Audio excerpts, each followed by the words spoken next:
ಉತ್ತರ ಕರ್ನಾಟಕ ನ್ಯೂಸ್, ಇದು ಕನ್ನಡದ ಉಸಿರು.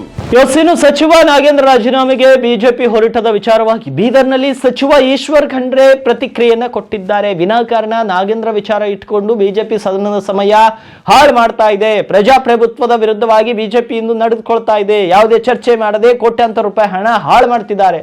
ಬರ, ನಿರುದ್ಯೋಗ ಸೇರಿದಂತೆ ಅನೇಕ ವಿಚಾರಗಳನ್ನ ಚರ್ಚಿಸಬೇಕಿತ್ತು. ನಾಗೇಂದ್ರ ವಿರುದ್ಧ ಚರ್ಚೆ ಮಾಡೋಕ್ಕೂ ಕೂಡ ನಾವು ತಯಾರಿದ್ದೇವೆ, ಆದರೆ ಚರ್ಚೆಗೆ ಅವಕಾಶ ಕೊಡ್ತಿಲ್ಲ. ಬಿಜೆಪಿ ಈ ನಡೆಯನ್ನ ನಾವು ಖಂಡಿಸ್ತೇವೆ. ಬೀದರ್ನಲ್ಲಿ ಪಂಚಾಯತ್ ರಾಜ್ ಸಚಿವ ಈಶ್ವರ್ ಖಂಡ್ರೆ ಈ ರೀತಿ ಹೇಳಿಕೆಯನ್ನ ನೀಡಿರುವಂತದ್ದು.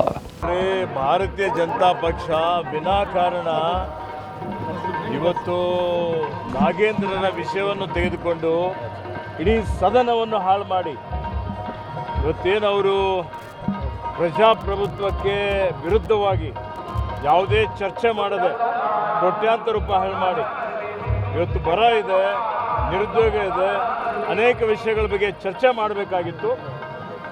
ನಾಗೇಂದ್ರ ಅವ್ರ ವಿಷಯ ಬಗ್ಗೆ ಚರ್ಚೆಗೆ ನಾವೆಲ್ಲ ತಯಾರಾಗಿದ್ದೇವೆ. ಉದ್ಘಾಟನೆ ಕೊಟ್ಟಿಲ್ಲ.